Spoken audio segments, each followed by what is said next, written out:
give you the wild card review for Smackdown last night. This shit was fucking awesome. They opened up the show at 8 o'clock.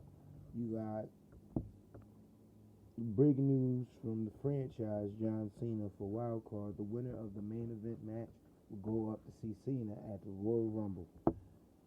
Crowd gave a big pop for Cena. Basically, Cena used his pull to get himself into the main event at the Royal Rumble. No qualifying match or nothing like that. And Cena is a notable name to do that. So I understand it. I think it's a great move. 9 times out of 10, if you watched the show last night, you know what happened at the end, the conclusion. But I'll give it to you anyway here. I'm not going to spoil it for you guys. I think Cena coming back this week, I wanted to see if there was going to be any interaction with Carmella, Nikki, and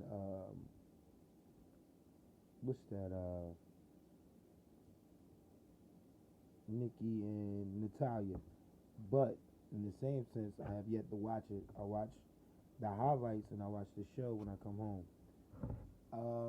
They didn't touch on it because I think that's something they would have put in the highlights. But I guess, John Cena is more focused on his opponent at the Royal Rumble versus his girlfriend's back and forth bickering with a whole nother chick.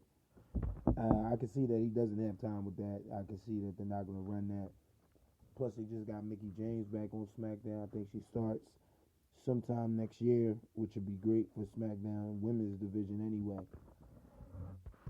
So, kick off the night.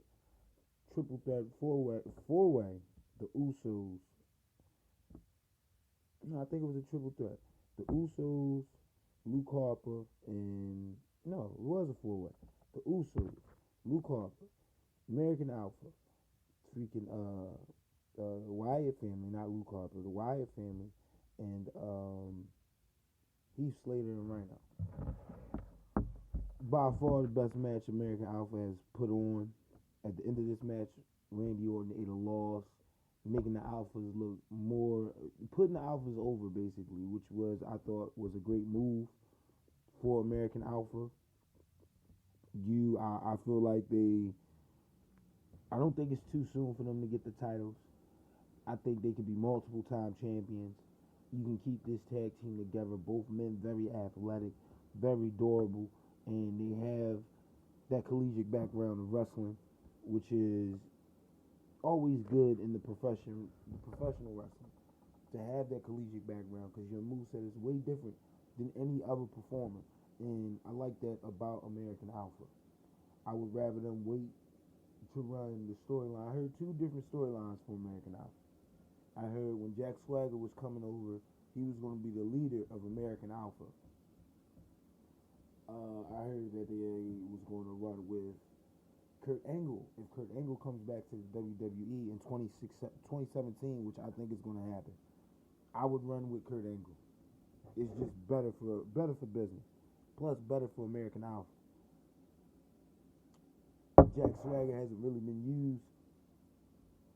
And, in this decade, let's say that, because he was used in 2010. They had him on ECW.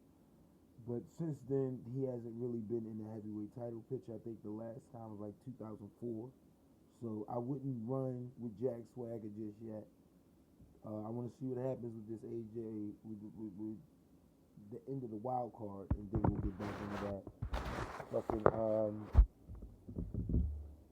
The Miz insults Renee Young again. They have another backstage segment. I'm not sure what's said or anything like that, but me personally, I got the Miz going over, especially Dean Ambrose, who's already had the heavyweight title this year. I got the Miz going over. They're supposed to see each other next week. Miz versus Dolph Ziggler for the Intercontinental title, which is cool. I don't have a problem with that. I don't think Dean Ambrose is going to win the title. Nah. I don't think that's going to happen. I don't think that's going to happen at all. But since Cena not being in the Rumble, they're not going to go with Cena winning the Rumble.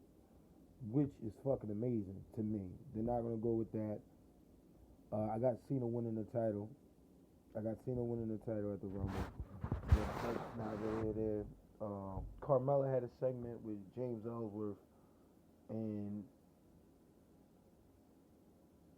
I like Carmella promos. I think she is like, if I could use words to kill people, that's what Carmella could do.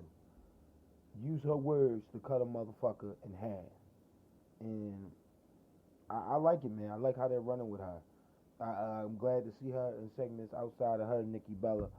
James Ellsworth out of the main event is always a good start off to the new year for me. If you're getting James Ellsworth out the main event. Fucking speaking of the main event, triple threat match for wild card for the WWE title. The move set in this match was fucking great. Fucking Dean Ambrose, Dolph Ziggler, and Baron Corbin was both attacking. This is just one of the moves. They both attacking AJ Styles. Dolph Ziggler hits AJ with a zigzag, and Baron Corbin hits AJ with in the days. It was just a great fucking move. You got fucking AJ and Dolph Ziggler fucking leg dropping and frog splashing fucking Ambrose. Baron Corbin, the bigger opponent.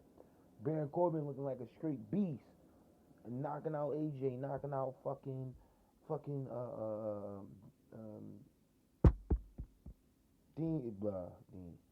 Dolph Ziggler, knocking him straight out with nothing but jabs and this that. The way they booked it, the match was booked right. It was booked right. I would love to see Dolph Ziggler, AJ Styles 1-on-1 for the heavyweight title sometime in 2016, and let Dolph Ziggler win the fucking title. Give him the goddamn title. He's been there forever. You know you're not going to run with him as a main heavyweight champion. Give him the title for 6 months and see what he do with it. Have him go up against AJ for 6 fucking months and see what he do with it. AJ has been champion, one time? He can stand to lose the title, and if he's going to lose it, let him lose it to like a fucking not a Dean Ambrose, a fucking Dolph Ziggler, a guy who's been there forever. The guy who deserves to get a title shot, regardless. But again, the results of this match, AJ Styles wins, which leads into the Royal Rumble. AJ Styles, Cena 3.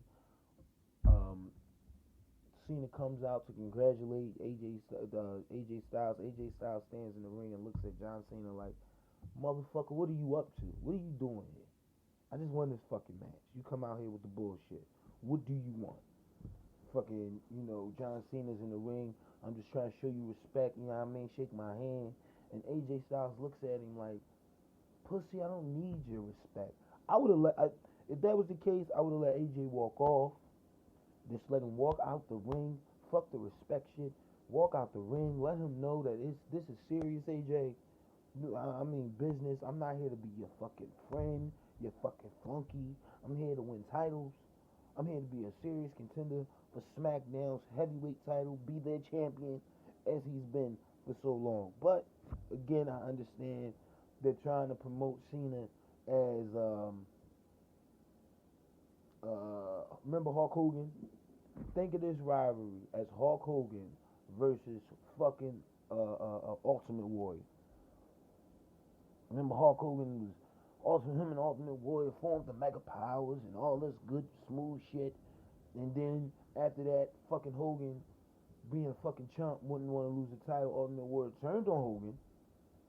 It became Bad Warrior. It made sense. He got tired of being an Intercontinental Champion. He wanted the title shot, and it happened.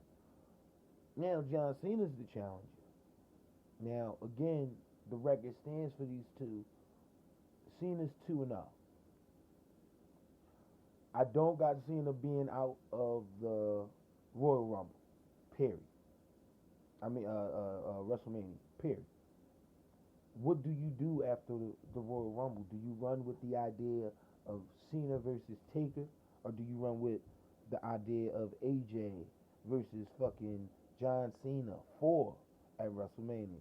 Think about that. Somebody give me your responses on my idea for how to book the main event for WrestleMania. You know John Cena's gonna be in the fucking main event some way somehow.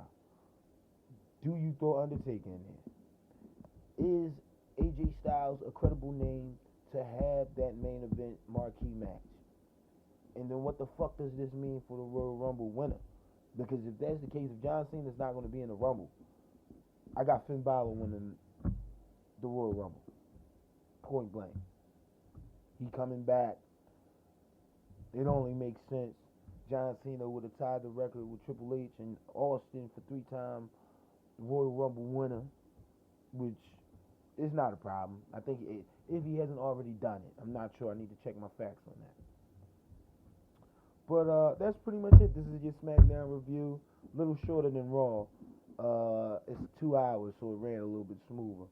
I like this Smackdown. I think Wildcard was a good way to show off brand new talent, and I'm happy that the American Alpha got over, especially with the loss, with Orton eating the loss. I think that's big for new wrestlers.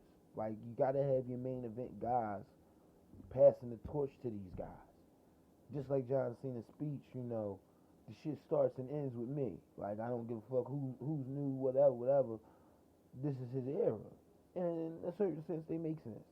You want your Randy Ortons, your John Cenas, your Big Shows, your Triple H's to pass the buck. That's what makes it entertainment. If you just keep them winning, if you just keep them eating loss after loss after loss, this be old talent, new talent, it is not entertaining. It is fucking predictable, and nobody's going to watch the product. Period. But that's what I like about SmackDown. I had a feeling that, AJ's gonna come out on top, but in this match, when you're watching SmackDown, you're rooting for the underdog. You're rooting for those guys who you think, yeah, I know they're not gonna win the title, but he came damn close and it looked like he was about to win it. That's who I'm rooting for. I like a show like that. I like my shows to make a little bit of sense, make me believe in the underdog, and see where it goes from there. Okay? But that's your review. That's SmackDown review. I know I said I was going to give you 205 Live with SmackDown. I'll do that today after NXT. I will give you NXT and 205 Live. I'm very excited. I'm going to watch all of the Neville match for the Cruiserweight title. I wonder if he won. I don't want to hear nothing about it, but I want to see if he won. So there, that's what that is. As always, follow me on Wrestling Amino, JP Outlaw, Labcast. Okay, follow me on Twitter, JP Outlaw, regular, just JP Outlaw. And please like, subscribe to my YouTube channel. I'm giving you a best of Stone Cold by the end of the week. Putting that together for you guys. I already got a best of Kevin Owens, a best of freaking AJ Styles, a best of Triple H, a best of Edge, a best of Shawn Michaels. Go up there and see what I got on the YouTube channel, you guys. It is fucking awesome. And that's my personal opinion because I've done the shit. So, it is what it is. Don't think it's biased. Just buy in. Alright, you guys. Have a great day. Be productive and stay out of trouble. Peace.